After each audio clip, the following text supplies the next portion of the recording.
Now, Professor Syed Muhammad Marandi is on the line. Syed Muhammad, thank you very much for joining us, as always, on the mother of all talk shows. Before I ask you about the obvious, President Donald Trump said that if elected, he's ready to come to Tehran to talk about peace in the Middle East. That's quite a dramatic development, isn't it? Would you welcome him? Well, he is the person who murdered General Soleimani, who led the war against ISIS and Al-Qaeda in Syria and Iraq. And I don't think anyone in Iran is ever going to forget what he's done to the Iranian people and the threats that he made and the maximum pressure sanctions that he's imposed upon the nation to crush the economy, to harm children, to kill people, basically. So I don't think anyone is going to welcome him or Harris in Tehran. Harris, of course, is a part of an administration that's carrying out a Holocaust in Gaza. There's a conspiracy of silence in the Western media as Palestinians in northern Gaza are being wiped out by the Israeli regime. So I don't think either of the two presidential candidates will be welcome in Iran if one of them becomes president. But if the United States chooses to change its behavior towards Iran, obviously Iran will take note of that. Iran has no hostility towards the American people. It has no hostility towards the people in the UK or any nation across Europe. Iran's problem has been imperialism, colonialism, hegemony, and of course, apartheid and ethnic cleansing in Palestine. I think the biggest problem with Trump is that he's impulsive. One day he says one thing, the next day he says another. But I think the reality on the ground is changing. The United States, whether it's going to be Harris or Trump, I think they're recognizing that the Israeli regime today is much weaker than it's ever been before. If we look at the battlefield in the exchange between Iran and the Israeli regime, regardless of what claims are made by Tehran or the Israeli regime, I think it's clear that the Iranian strikes against the Israelis were more potent. That's what the images show. And the Israelis who said that they're going to hit Iran so hard that Iran will not know what happened, I don't think anyone felt that was actually what took place. And therefore, in the exchange with Iran, the Israeli regime came short. In the battle over Lebanon, besides killing women and children, they failed on the border between Palestine and Lebanon. And in Gaza, they failed as well. Remember, we have to always remember that once upon a time, you remember this better than I. It was when I was a child. Israelis would go all the way and cross to Sinai, to the Suez Canal, whereas now they can't take a dot on the map called Gaza. In 1982, which I remember much better, the Israelis went all the way to Beirut in 4 or 5 days. Now they're stuck on the border. There were heavy battles in Al-Khiyam, which I'm sure you visited, the notorious prison in Al-Khiyam where they used to rape Lebanese prisoners. One of the prisoners, he told me that they raped his wife in front of him to get a confession, to get him to confess. He was a member of the resistance, and very interestingly, the person who raped his wife was Lebanese.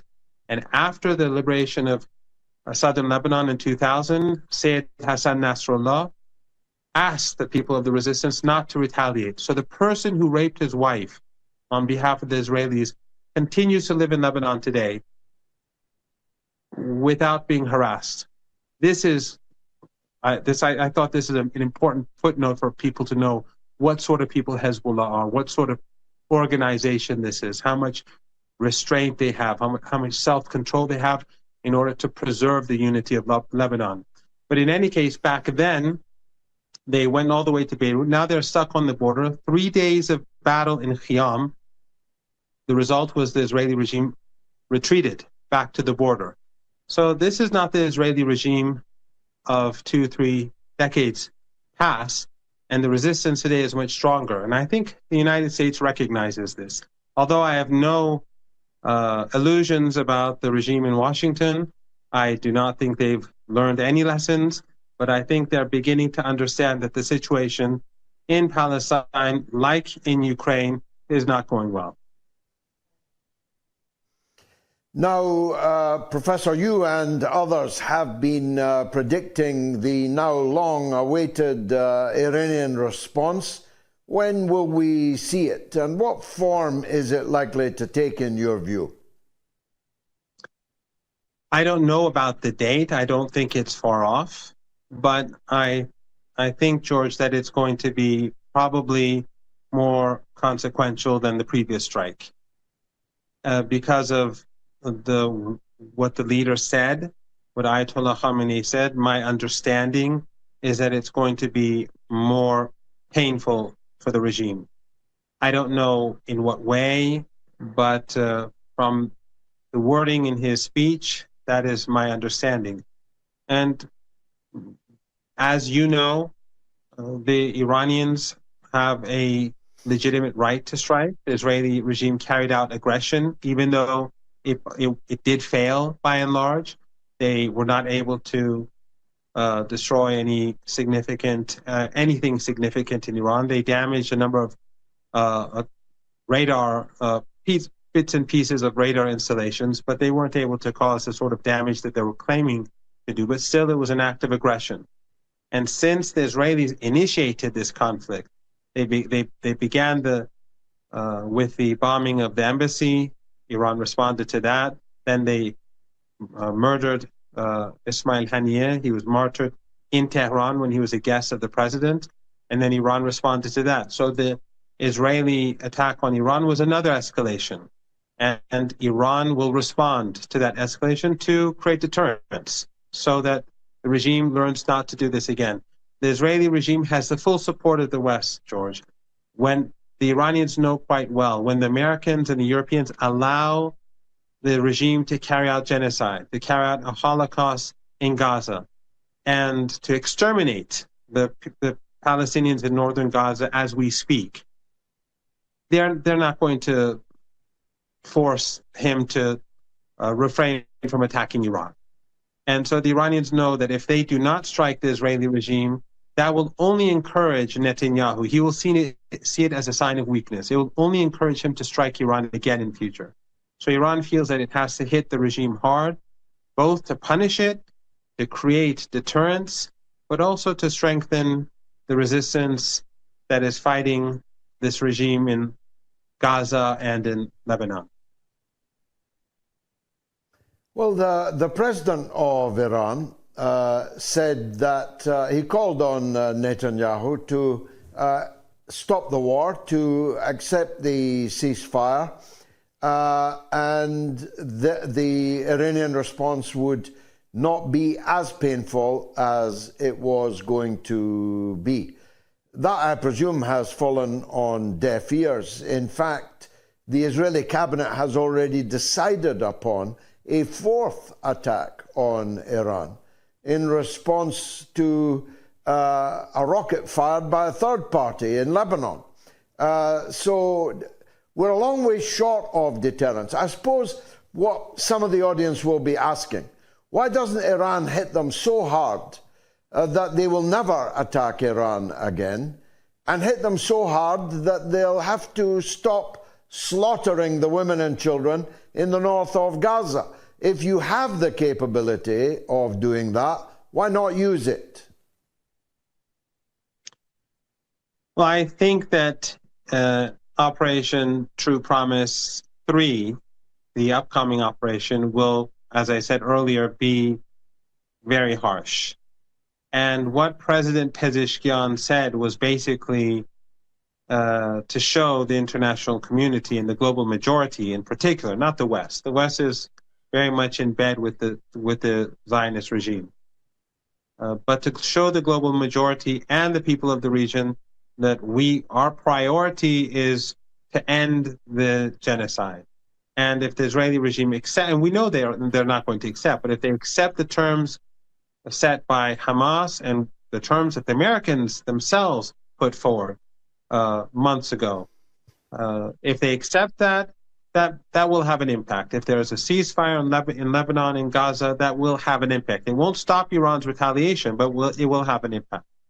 But if they don't, then the Iranian response will be much more severe. So I think Iran is speaking to the global majority. Also, I think that Iran is escalating. If you compare True Promise 1 with True Promise 2, and what I think will be coming shortly, I think we are seeing Iran escalating. But Iran also wants to make sure that countries across the world, which are focused on the Israeli regime, that they do not start criticizing Iran. Because you know very well how the Americans and the Europeans, their best weapon has always been media manipulation, and soft power. And Iran doesn't want to give them the opportunity to turn the tables and suddenly blame the resistance. So if Iran, out of the blue, hit the Israeli regime extremely hard, let's say, during Operation True Promise 1 or 2, then some countries may have turned around and said, you're escalating. So Iran has gradually been hitting harder, but I think that this time round, the Israelis will be hit even harder than last time, and I think it will have an impact. George, I think your listeners and viewers also have to keep in mind that the defense capabilities in Gaza, in Lebanon, in Yemen, in Syria, in Iraq, these are all being funded and supported by Iran. It's not just about missiles. As we speak, Gaza, they've been able to resist for over a year because of Iran's support. As we speak, Iran continues to support Gaza. As we speak, Iran continues to support the resistance across the board. So it's basically Iran and this axis of resistance against 40 Western regimes. And unfortunately, Turkey is doing more for Israel than it is for the Palestinians, Jordan the same, the Emirates, Egypt, Morocco. It is a very heavy burden on the axis of resistance, but I have no doubt that the Israeli regime will be defeated, the resistance will win. We saw when the West was saying that Hezbollah is in deep trouble, they won't be able to defend themselves. We saw Hezbollah was steadfast, and they will continue to defeat the regime on the border. Hamas will continue to hold their ground, and without a doubt, the Iranians will hit the regime very hard. Finally, Professor, of course, every nation has its collaborators. We were fortunate that Hitler never made it here, or else we'd know exactly who would have collaborated with him. You mentioned some of the other Arab countries and the collaborating role that they are playing. What about the situation in Lebanon now? I don't know if you heard my somewhat angry monologue at the beginning. We have a situation now where the Lebanese, as patriotic a people as exist on the earth, are tolerating in Beirut an American woman ambassador who is literally telling them what to do, what they must do, what they cannot do, who they can have in their government, who they must not have in their government, who they can fly on their own national airline and who they cannot fly. This is a quite extraordinary level of treachery, is it not? Absolutely. They're also telling the Iraqi government what sort of aid it can send to Lebanon and how it can send it to Lebanon. The Americans are trying to surround Lebanon. They're trying to prevent aid from getting in. They want people to suffer, but also the Americans and the Western embassies collectively and NGOs, Western NGOs, they are trying to create a civil war in Lebanon. You know, again, better than I, the Lebanese forces, what role they played in the past. In 1982, when the Israeli regime invaded Lebanon, they collaborated with the regime, Samir Jaja. They were the ones who carried out, along with the Israelis, the massacre in the Sabra Shatila Palestinian refugee camp, where up to 4,000 people were slaughtered in less than 48 hours.